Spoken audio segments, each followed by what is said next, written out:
নমস্কার বন্ধুরা, লিপিকা হোমস্টাইল কুকিংয়ে আপনাদের সবাইকে স্বাগত।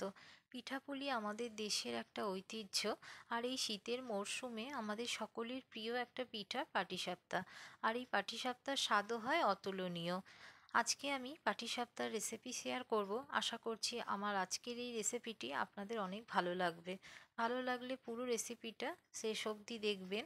আর আমার চ্যানেলটা গ্রো করার জন্য একটা লাইক করবেন, সাবস্ক্রাইব করবেন। যারা এখনও সাবস্ক্রাইব করেননি বা নতুন দেখছেন, প্লিজ সাবস্ক্রাইব করে আমার পাশে থাকবেন। পাটিসাপটা বানানোর জন্য একটা বাটির মধ্যে নিয়ে নিচ্ছি 2 কাপ ময়দা, হাফ কাপ চালের গুঁড়ো, আর নিচ্ছে 1 কাপ সুজি। নিয়ে নিচ্ছি 1 চামচ নুন, হাফ কাপ চিনি, আর দিয়ে দিচ্ছি 2 কাপ লিকুইড দুধ। ভালো করে এখন ব্যাটারটা মিশিয়ে নিচ্ছি।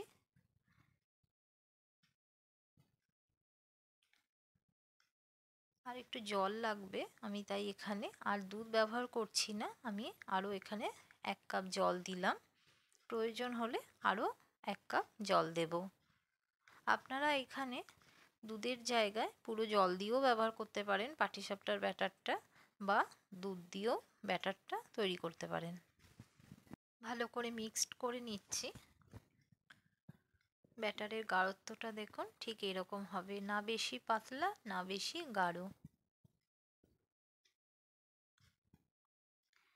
এখন আমি ঢেকে 15 মিনিটের জন্য রেস্টে রেখে দিচ্ছি।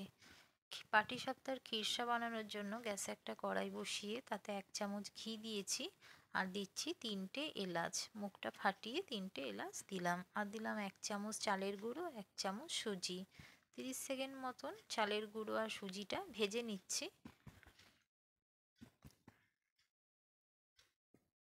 ভাজা হয়ে গেছে, এখন এখানে দিয়ে দিচ্ছি 500 গ্রাম লিকুইড দুধ। দুধটা আগে থেকে গরম করে ঠান্ডা করে সেই দুধটা এখানে দিলাম। দুধটা ফুটে অনেকটাই গাঢ় হয়ে এসেছে, এখন এখানে দিয়ে দিলাম এক বাটি মিল্ক পাউডার। মিল্ক পাউডারটা দিয়ে ভালো করে মিক্সড করে নিচ্ছি, যাতে ভালো মতন মিল্ক পাউডারটা দুধের মধ্যে মিশে যায়।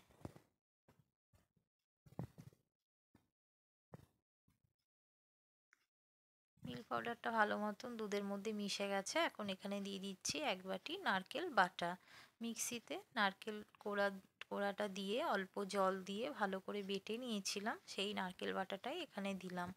আপনারা চাইলে শিলনোড়ায় বেটেও নারকেল দিতে পারেন, আবার চাইলে নারকেলটা স্কিপ করতেও পারেন। এখন দিয়ে দিচ্ছি 1 বাটি পাটালি গুড়। এই সময় আমি গ্যাসের ফ্লেমটা অফ করে দিয়েছি। অফ করে দিয়ে পাটালি গুড়টা আমি দিয়ে দিয়েছি, যাতে দুধটা ফেটে ছানা না হয়ে যায়। ভালো করে গুড়টা মিশিয়ে নিয়ে তারপর আমি গ্যাসটা আবার অন করে দিয়েছি। এই সময় কন্টিনিউয়াসলি এইভাবে নেড়ে যেতে হবে, না হলে তলায় লেগে যেতে পারে। খিরসার কনসিস্টেন্সিটা দেখুন এরকম হয়েছে, খুন্তি থেকে পড়ছে না, অনেকটাই গাঢ় হয়ে গেছে।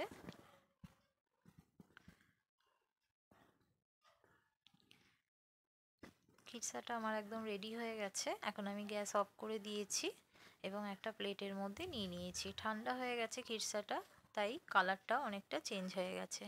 পাটিসাপটা বানানোর জন্য গ্যাসে একটা ফ্রাইং প্যান বসিয়ে তেল ব্রাশ করে নিয়েছি, আর ব্যাটারটা ভালো করে নেড়ে নিয়ে তারপর 1 হাতা আমি ব্যাটার ফ্রাইং প্যানের মধ্যে দিয়ে এইভাবে হ্যান্ডেলটা ঘুরিয়ে গোল করে নিলাম। এখন খিরসাটা দিয়ে এইভাবে ফোল্ড করে করে পাটিসাপটার শেপ দিয়ে নিচ্ছি। দেখুন একটুকু তলায় লেগে যায়নি, সুন্দর পাটিসাপটাটা উল্টে গেছে। এইভাবে সব পাটিসাপটাগুলো বানিয়ে নেব। যারা এই পিঠা ফার্স্ট টাইম বানাচ্ছেন বা নতুন রাঁধুনি, তাদের জন্য আমার কটা টিপস রইল, যে যখনই পাটিসাপটার খিরসা বা পুর বানাবেন, পুরটা বা ক্ষীরটা যেন গাঢ় হয়, বেশি পাতলা করা যাবে না। বেশি পাতলা হয়ে গেলে পাটিসাপটা উল্টানোর সময় ভেঙে যেতে পারে, তাই ভেতরের ক্ষীরটা বা পুর গাঢ় করে বানাবেন। দ্বিতীয় টিপস হলো, যখনই পাটিসাপটা বানাবেন তার আগে প্যান বা কড়াই যাতেই বানান না কেন ভালো করে তেল ব্রাশ করে নেবেন। তেল ব্রাশ করে নিলে পাটিসাপটা উল্টানোর সময় সুন্দর উল্টে যাবে, কোনো রকম অসুবিধা হবে না। তৃতীয় টিপস হলো, যতবার পাটিসাপটা আপনারা বানাবেন ততবারই ব্যাটারটা ভালো করে নেড়ে নেবেন, কারণ ব্যাটারটা তলায় গাঢ় হয়ে জমে যায়। তাই যতবারই বানাবেন ভালো করে নেড়ে নিয়ে তারপরে ব্যাটারটা কড়াই বা ফ্রাইং প্যানের মধ্যে দেবেন, তাহলে পাটিসাপটাগুলো ভালো হবে। চতুর্থ টিপস হলো, ব্যাটারটা তৈরি করার সময় মিষ্টিটা কম দেবেন। মিষ্টির পরিমাণটা যদি বেশি দেওয়া হয় তাহলে উল্টানোর সময় ছিটে লেগে থাকে, উল্টাতে চায় না।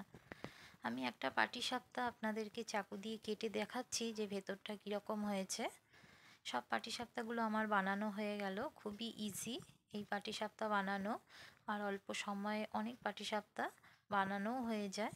ভরপুর খিরসায় এমন মজার পাটিসাপটার পিঠাটা আপনারা অবশ্যই বাড়িতে একবার ট্রাই করবেন। আশা করছি আজকের এই রেসিপি আপনাদের ভালো লাগবে। ভালো লাগলে প্লিজ একটা লাইক করবেন, আপনজনদের মধ্যে শেয়ার করবেন যাতে তারাও আমার এই ভিডিওটা দেখতে পারে, আর চ্যানেলটা সাবস্ক্রাইব করে আমার পাশে থাকবেন। আজকের মতো এখানেই শেষ করছি, দেখা হবে নেক্সট ভিডিওতে। আপনারা সকলে ভালো থাকবেন, সুস্থ থাকবেন, ধন্যবাদ।